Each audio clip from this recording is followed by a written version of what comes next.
only a few hours away from the birth of my third son. Today is induction day, and I've got some thoughts on becoming a dad. Part 3. My name is Robbie, and this is the Unhinged Father podcast. And before we headed to the hospital, I wanted to sit down, hit record, and go over some of the things that are going through my mind at this time and share them all with you. So for those of you who don't know or haven't been following the podcast, I'm an elder millennial dad. I have 2 sons right now, a 6-year-old and a 3-year-old, and we are about to have our third son. And we're super excited, but there's a lot on. We've already got 2 kids. We're super busy. We moved, we sold a house. We've done a lot of shit in the past year, and just add onto the mix having another kid. And so there's a lot of things that I'm thinking about right now, a lot of fears, insecurities, hopes, goals, and as I talked about last week in terms of just challenge accepted this year, making differences that are actually going to stick and becoming the man that I want to become, being the father, the husband that I want to be, and just not waiting for things to happen to me, making sure that I'm going out and getting things done, making those changes, being the man that God made me to be. So today, like I said, we are very close to having our third son. Kids are packed up, just me and my wife right now. The dogs are being taken care of. We are going into the hospital for an induction just to ensure that my wife gets baby number 3 out healthy and that she's okay, baby's okay. But there's a lot of things that have been going through my head. I woke up early this morning. It's kind of like that insomnia you get. One thing I will mention, I don't know if any other dads have felt this before or have gotten this going on. I don't know if it's a hormonal change or something like that, but I've been having such vivid dreams for the last 2 weeks. And I'm not sure if it's just like me realizing that the baby's going to be coming subconsciously, if I've got some sort of hormonal change. I have no clue.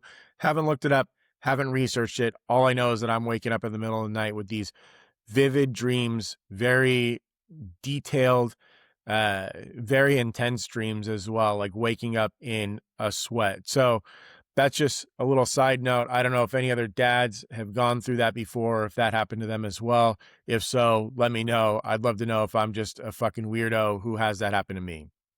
But speaking of these intense dreams that sometimes bring up feelings of fear or insecurities, I'm going through that right now as well. And I've been going through it for a little while. As I mentioned before on this podcast, I have struggled with anxiety and depression in the past. And I mean, it's something, when I say in the past, I mean that I'm not laying on the ground, curled up in a fetal position, crippled by anxiety or depression. I'm not able to get out of bed, not able to take care of my kids. So those things are still things that I struggle with, things that I have to address and things that I have to work through. But I'm not currently afflicted with a clinical diagnosis of any of those things. It's just the normal life, the normal fears, the normal anxieties and depressions that come along with being a human being. And so I don't necessarily want to draw too much attention to them, but or give them too much power over me and have them define who I am. It's just more of hey, these are here.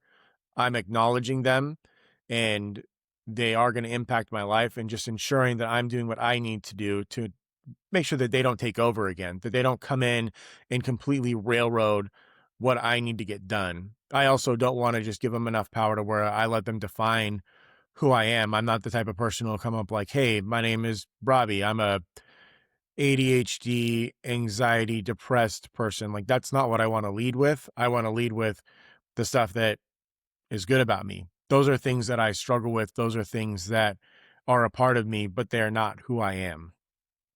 Anyways, that's another side conversation to have, maybe something to go into in the future. But for right now, the normal fears and anxieties are coming through. We've already got 2, so a lot of this stuff is less. I'm actually less anxious about a lot of the stuff that new parents are anxious about, right?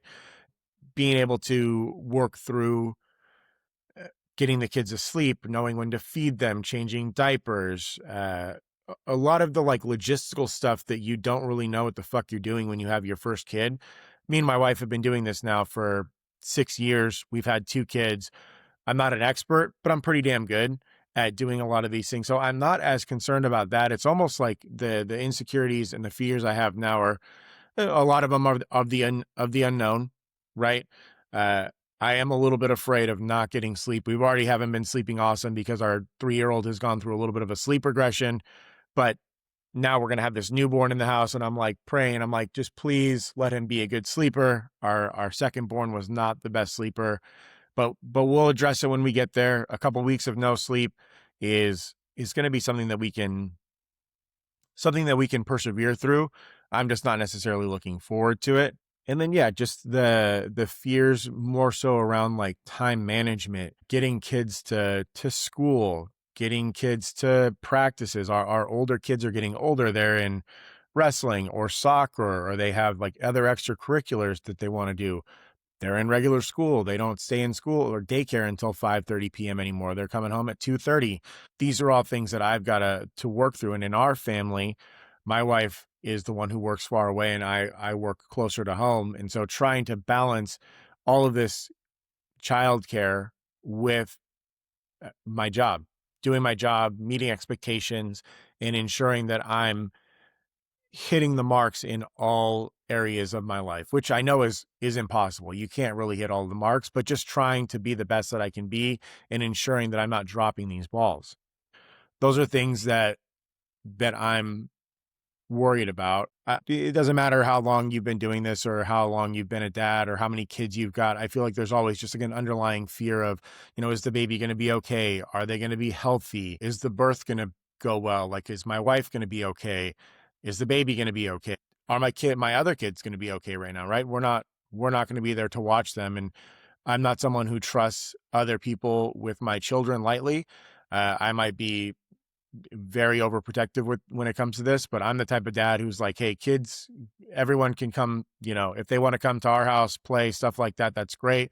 But I need to know someone very well before I trust them with my children. And like I said, I don't know if that's a good thing or a bad thing, but just still having that concern, that protective nature in me that wants to ensure that my children are good. So yeah, I'm a little worried about my own my own kids. They're all my own kids. My 2 kids that are already here, how they're going to be doing while we're at the hospital giving birth to the third. So, and I won't be giving birth. I am unable to do that. I know it's 2025, but I mean, my wife will be giving birth and pretty much carrying most of the load for all of it, carrying all of the load for our family, and essentially giving us a third little blessing in a life that's coming in hopefully later today. So yeah, those are some of the fears that I've got and some of the concerns, the anxieties that are creeping in, balancing work, balancing kids, um, not getting any sleep while trying to do that. I also am going back from leave early because I'm splitting leave this time just out of necessity. I have to split my leave. And so I'm going to be going back to work probably still within the thick of like sleep deprivation. And that's going to be difficult as well because I've already had conversations with people at work, and um, I'll get into this a little bit later, but there's that concern for you that everyone's kind of got, like, I'm sure on a personal level, but on the business side of things, it's kind of like, well, are you going to be able to hit the ground running when you come back? What are you going to do to ensure that you're doing what we need you to do when you come back? Which I get, it's a business and it's, they need to make money. Corporations need to do well. So like, I understand that, but there's also like this, I don't know. Sometimes it feels ingenuine when they feign like, oh, we actually care about you. But in reality, it's like, okay, you're coming back. You're going to have a 6-week-old, but you need to make sure that like you're in the office every day and that you're hitting all of these goals and making sure that you're doing what we need you to do. So I'll get into that a little bit later. What I wanted to also touch upon is, I think, just reflecting back on changes from baby 1 to baby 2 to baby 3 and just how I've changed. Now, I was a complete shithead when we had baby 1. Uh, I was not necessarily the best husband. I wasn't necessarily in the best headspace when we had my first son, and he really was just a kick in my ass that pushed me, along with a few other events that happened during his early childhood, that pushed me to either step up to the plate or to fail as a dad, as a husband. And I think that I was able to step up pretty well. And it really changed who I am, how I think about things, what my priorities are, and what I want out of life. I think I always wanted a lot of the things that I want now, but it really said, like, okay, like, you're not a kid anymore. You're not just looking out for yourself. You have a family. You need to think of things in a more family, global type mentality. And then going from baby one to baby two, one of the things that really changes that, like, we were a little cocky. And when I say we, I mean me. I was pretty cocky going into baby two. I'm like, I got this down. I take our son out other places. I'm way better than all those other fucking dads. They can't do shit like I can do. I can work, pack up baby by myself, take care of him for a week by myself if I need to. We're all good. And then we had baby number two, and I was able to do a lot of that stuff. I was able to do like a lot of the logistics, but it was just ramped up to a higher level. And then we had changes in the household, commutes for my wife, and I really had to step up and juggling taking care of the baby, making sure that I've got everything. I've now got a 3-year-old, a newborn, and it just kind of changed everything. My backpack went from being like a straight backpack to I had to get like a huge one with all the diapers, wipes, snacks, change of clothes. Like now I've got the dad bag that's just dialed in. We can go anywhere. I can grab it. We're good to go. I'm going to have to alter it again now that we have the third coming. But I think that baby number two really took it to a different level in terms of like being a dad. And it also tested me a lot more because I was more tired. I was number one, I was older. Number two, had more expectations of me at work. And number three, I now had the expectations of these two little life forms that both wanted attention that I loved equally, but differently, and trying to provide for both of them what they needed at the same time was difficult. And I think that that's where the biggest change is going to come with this number three as well, is that they're going to need a lot of care. That's what newborns are. We've been explaining to both of our kids is that newborns eat, poop, cry, sleep, sometimes play a little bit, but that's pretty much all they're going to be doing. And we've just been really trying to drive home with the kids that, hey, we are going to be spending a lot of time with the baby. The baby's going to need a lot of our attention. And that doesn't mean that we love you any less. And trying to explain to them that, like, when you were newborns, we gave you this same love and attention. And now we have to do it for your little brother. We have to do that. But just because we do that, does that mean that we love you any less or that you're less important to us? And the older one, he understands now and says no, but they're still going to struggle with it. There's still going to be growing pains, especially for the 3-year-old who doesn't understand as much. He's already kind of done what our oldest did, regressing a little bit, wanting to be held more. And I say regressing, not like in a bad way, but just kind of like going backwards in terms of not being as independent, wanting more, wanting to cuddle more, wanting more hugs, being a little bit more whiny. And that's all completely normal. And just, I think for me and my wife, the challenge is going to be providing that love and care to all three of our children and making time, even when we are dead tired or don't really feel like it, to spend that individual time with both of our older kids and making sure that they still know, even in this time of chaos, even in this time of not getting as much attention as they used to, that mom and dad still love them. And that goes into one of the core things that I think actually when you're raising kids is that love and affection. We talk about like this conflict between the old school and the new school, touchy-feely, hard-nosed discipline, stuff like that. You'll get a lot of times people that will say you're babying your kids or you're giving them too much love. And I will challenge that staunchly. I think that one of the things that causes the most tension between siblings is when love and affection from the parents becomes a finite resource. When there's only a certain amount of love and care and affection to go around to all of the kids.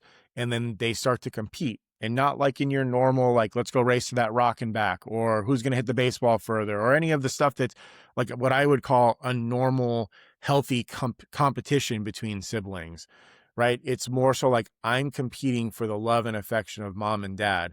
I need to be better than my siblings in order for my parents to love me, in order for me to be safe. And I think that that's going to be the thing that me and, like I said, my wife need to ensure that we are providing that infinite love and care to all three of our children, regardless of we're able to do some of the other things with them constantly. So that way they don't feel like they need to compete with each other in order to win our love, in order to be worthy of our love. Because I don't want them to have that type of competition. I want them to be on a team together. I want them to compete with each other in a normal, healthy way that little boys will do.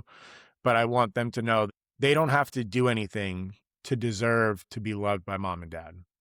So yeah, that's a big one. That's what's going to be changing, baby 1, 2, and 3, or what I've kind of noticed. And those are some of the big things that I need to ensure that we're doing when we have number 3 come through. And that's really going to come down to like the importance of prioritizing what's important to us, what is necessary, what needs to be done, what do I want in life? What do I want in life? What do my kids, what do my wife want in life? Like, what do we want as a family, and making sure that we're prioritizing that. And this is one thing that when I said I would come back to the work side of things, I've really been noticing over the last couple of years since I've become a dad. I used to be the guy who was like, yeah, work as a family and like everything for the cause, and, bleed for the company, do anything that you can for the corporation. And my thought process has kind of changed on this a little bit. And I've had a harder time relating, especially with a lot of the men in my organization, a lot of the people that I work with, because a lot of the men in it are the main breadwinners. And in my household, it's a little bit different. Like my salary, my work is important, but we made the decision for my wife to go to graduate school to get a really good job. We have to pay those off. She was very ambitious in her career, and we decided to do that. And so for that reason, and because she works far away, I'm the one who takes on the brunt of the day-to-day care of the children. So I try to do that on top of the work that I'm supposed to do. And in my organization, a lot of the men are the main breadwinners and all they are responsible for. And I could be, it's not everyone, but a lot of the people that I've talked to, like they are the ones who are responsible for work, and the wife is at home taking care of the kids, doing everything that needs to be done for them. And in our family, it's a little bit different. So when I have these conversations with them, or like I say, like I'm going to be taking leave when my wife is, having her baby, they don't say it directly because there's laws in place to where they can't say stuff like that. But I get this vibe of like, well, what are you going to be doing? What do you need to be at home for? Like, what is the need for this? And I've been hearing stories lately of, missing birthdays and just like committing to the organization. And my thoughts have changed from just this, I guess you would say, my priorities have changed, where I used to envision like the company as like a family type of unit. Now I look at it more so as still having loyalty to the company and still doing my job and giving my best to that, right? I don't think that any of that has changed, but it's not this undying loyalty. My family is who I have undying loyalty to. My kids are who I have undying loyalty to. I work for them. I go to work for them. I do the things that work for them. And it's not necessarily the organization, but it's like the people at the organization that I'm working for. The organization, the corporation it's a corporation. It's not a person. It's not anything individual. It's an entity, and it's the people within the organization that I have the loyalty to, that I want to do stuff for. And so I think just like the priorities, this is one thing that I'm struggling with as well, is like, I know I need to work. I'm not one of those people who's like, oh, I just, don't need to work. I want people to take care of me. I need to work. I need to do well so that way I can provide for my kids and ensure that our family has a comfortable life. We can do what we want to do. Work to live. Work to live is where I'm at.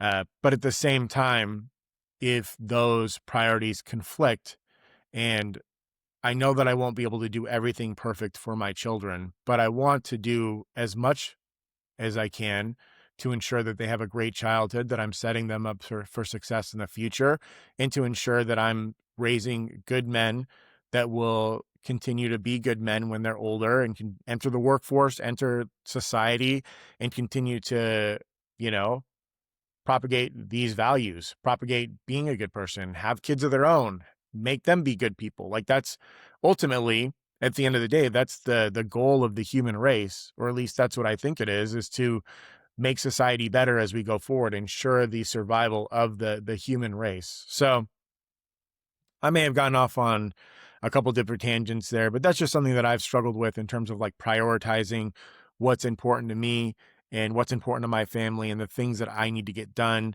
and working to live, not living to work. And yeah, just that constant struggle. I'm sure there's other parents out there who feel this struggle, who feel like they don't necessarily, especially if you work in an organization where not everyone has kids. A lot of the people are younger. They don't have the same priorities as you. Just that feeling of being at odds sometimes with the needs of work and the needs of family. And on that last part that I touched about, and this will probably be the end of the episode here. I'm starting to lose my voice and really actually do need to get ready to go to the hospital soon.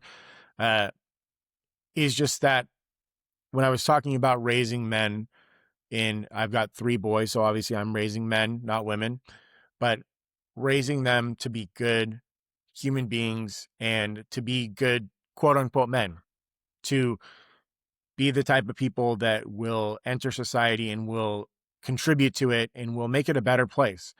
And I think that that is something that can be a little bit of a struggle. Raising men in this day and age can sometimes be a little bit of a struggle. And I don't say that in like the woe is me and like, oh, society's just going downhill. Get off my lawn, shake my cane at people. But there are these two sides that I really don't fall within either one of them completely. I've got the one side that's all about it's toxic masculinity. Don't be a man. Being a man is bad. Don't hold the door open for people. Don't have any of those old school chival. Don't be chivalrous. Don't do the things that were held up, like when people say like this is what being a man was in the past.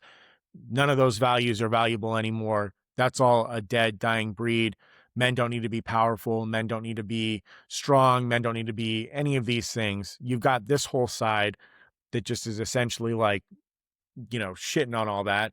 And then you've got the other side that's just like, oh yeah, my boys, they punch each other and they'll beat up your kid and, don't hug them. Don't let them have emotion. Don't let them talk about their emotions. Like, I mean, that side's fucked too. That's what caused a lot of people to have to like go into therapy in the first place, which we probably overcorrected for. But, you know, there's these two sides that I'm constantly hearing. And I don't know if it's in the real life or if it's just like social media, if they're just feeding this shit into the algorithm and I'm hearing both sides of it, but I don't fall into either one of those categories, right? I think we've talked about it before, how I value old school mentality and new school mentality and blending both of them together to ensure that I'm giving my kids what they need and to just be the best dad, be the best husband, be the best person that I can be. And for me, I still hold on to this idea of raising strong children, raising strong boys who I think I've talked about it in past episodes. My nickname was Cratty. We call the boys, they're called the Cratty Boys. And we keep on telling them like, hey, Cratty Boys, there's 3 of you now, but like, what does that mean to be a Cratty Boy? And my eldest son, he's like, it means that you help people. It means that you are nice. It means that you take care of people. It means that you stand up for people. And I always say it's kind of like being a superhero, which maybe is like a little narcissistic or a little bit prideful, but I don't mean it in the way of like you're better than other people. I mean it in the way that like as a Cratty Boy, as a boy in this family, and I've only got boys, and if I had a girl, we'd probably come up with something to incorporate her as well. But for our family, as a Cratty Boy, you are held to a higher standard. Not because you're better than other people, but because we are going to be the best that we can be. We are going to be nice. We are going to take care of others. We are going to defend other people if they're being bullied or if they're being picked on. And that, I feel like that characterization, it kind of touches on both sides, right? It's in the middle. It's you are a strong kid. You're a strong boy. You can defend other people. You can defend yourself. You can stick up for what's right. But at the same time, you don't have to, like, you're not a dick. You're not going around fighting other people, hitting other people, or just coming down on them because you disagree with them or you don't like what they're saying. There's a middle road for a lot of this. And I think I'm trying to navigate what that truly means. And so far I've gotten this, the Cratty Boys is kind of like the thing we're going with right now. And I'm sure that my ideas and things will change as certain topics or issues come up. But it's really just, how do I navigate going through and instilling this character, this value into my children and raise good men, raising good men in 2026. And they're not men yet. I'm also going to let them be kids. I struggle with sometimes treating them, because I do hold them to a higher standard. I sometimes fall into the trap of treating them older than they are. And I need to be mindful of that. I need to ensure that I'm letting my kids be kids. Let them be kids. Let them have their childhood. But at the same time, start to instill these values and these characteristics, just this idea and this mindset of being a good person. So that way they have this foundation laid. And when they come across different issues when they're older, they can make the decisions based on those values. Like, they have some sort of controversial issue pop up in their life. What are the things that they fall back on? Is it that I just listen to what other people say? Or is it I make my decision based on what I know I believe, what I know is right? And do I come down on other people or fight people for that or anything like that? No. I'm not going to sit here and be a dick and try to impose my will on other people just for the mere fact of imposing my will on them. But I'm going to defend what I feel like is right. I can make the right decisions, and I'm hoping that sets him up for success. I don't know. We'll see. More to come on that one, but that's really it. That's a lot of the stuff that's been going through my mind as we are here on the morning of induction. Baby number 3 is inbound very shortly. I'm very excited to meet him. I know his brothers are very excited to meet him, but these were just some things that I wanted to touch upon. I wanted to get an episode out. It's been super busy. This is the first morning I don't have kids crying or screaming all over me. And so I was able to just sit down, talk about this. And now that I've gotten it all out there, I want to hear from you. I want to know. I actually got some responses from the last podcast, and I've got some episodes that are going to be coming out that are directly related to what was said in the podcast. They had some ideas. They wanted me to talk about certain things, and I'm going to do that in the future. But I want to hear from you. If you are currently a parent, or if you're going to become a parent, or even if you're just thinking that maybe someday I'm going to become a parent, I want you to DM me or email me or go on to Instagram and send me a message, whatever way. There's even a little button at the end of this episode in the description on Spotify and other platforms that say, like, send a message about the show. I want you to let me know what some of your fears are, what some of your hopes are, maybe what some of the anxieties are about, anything that you have about either being a parent or becoming a parent, or even just like, I don't know if I want to become a parent, and these are some of the concerns I have about becoming a parent. I would love to hear from you on that. Please send me a message. Let me know. I'd love to share some of those stories or some of those ideas on the podcast with other people and see if they can benefit from it. So that is going to do it for this week's episode. I really appreciate all of you being here. I'm going to be off, going to have baby number 3. By the time you listen to this, he will probably already be here. So please send out good vibes. If you're religious, pray for us that we have a safe delivery, that my wife is okay, that the baby's okay. But I hope that all of you have a fantastic week. Hopefully you have enjoyed this episode. If you have, if you feel like it was a good message or you had some good ideas in there, definitely share it with friends, family members that you think would enjoy either the show itself or would benefit from hearing that message. I really appreciate it. Other than that, have a good one. Have a great start to the new year, and I will see you all in a few weeks.